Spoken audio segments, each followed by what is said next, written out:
bapak-bapak, saudara-saudara rahimahullah, saya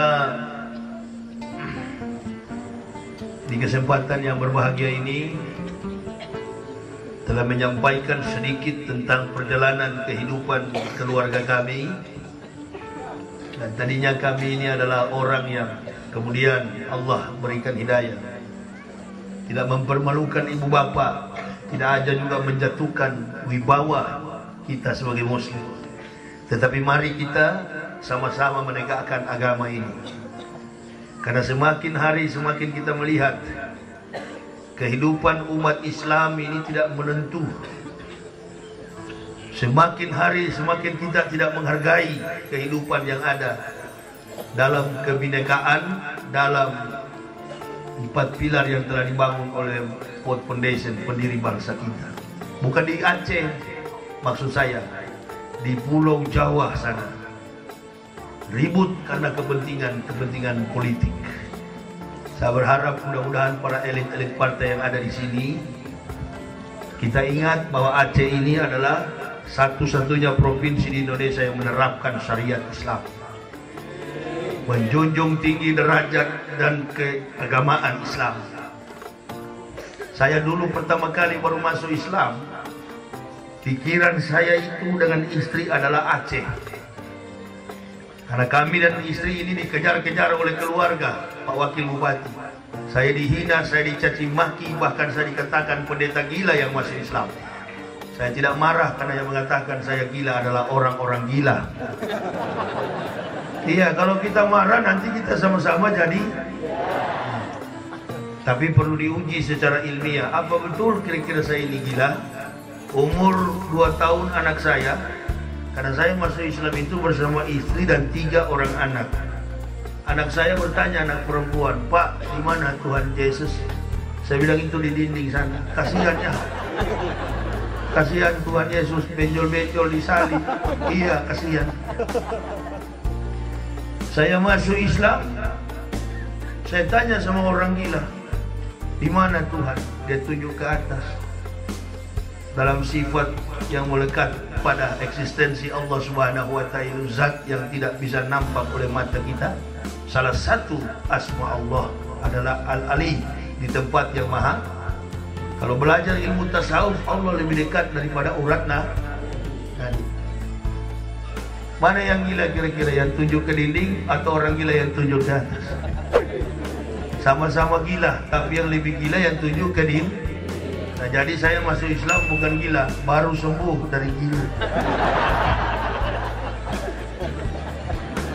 Itu Bapak Ibu, betapa tingginya nilai Islam itu. Sekarang saya balik bertanya kepada ibu bapak, kalau ibu bapak posisinya seperti saya di kafir dulu, bisa nggak masuk Islam?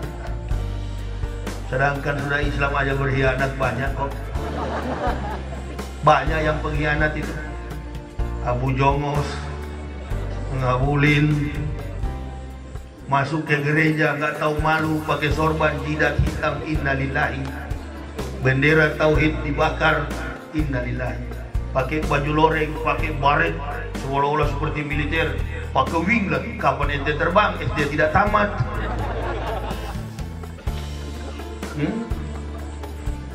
Inilah orang-orang munafik. Saya orang Manado, tinggal di Manado, lahir di Manado, bapak saya, ibu saya orang Manado asli. Jujur saja, Manado itu beda dengan Sumatera Utara.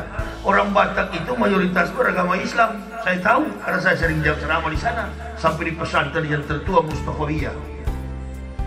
Orang Batak itu 80% Muslim. Tapi Manado, asli Manado, marga Waloni seperti saya, tidak ada yang beragama Islam.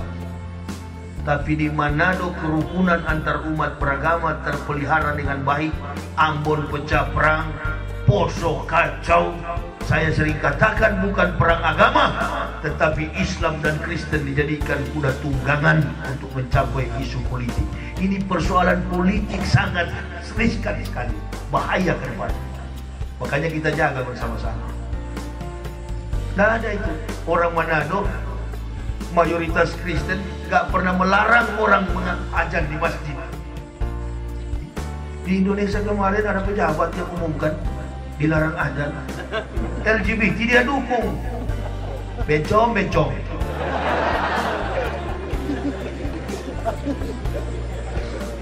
Ajan dia larang, LGBT dia dukung.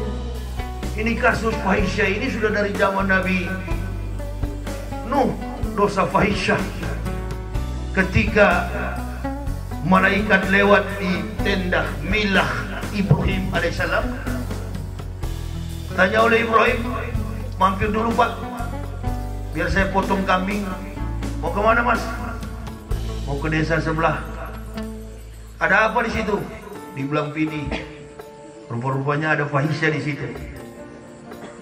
Kapan? Besok pagi lah. Nah Ibrahim punya tabiat kalau ada tamu dibelahkan kambing. Akikah. Dipotong kambing, dikasih makan roti tidak beragi. Ternyata malaikat. Mau kemana? Mau tempatnya Nabi Lut. Mau hancurkan tu Sodom. Sodom dan Gomora. Kenapa disebut Sodom? Karena laki-laki dengan laki-laki melakukan pemburit, sodomi, makanya disebut Sodom. Sodomi diambil dari bahasa ilmiahnya, medikalnya Sodom.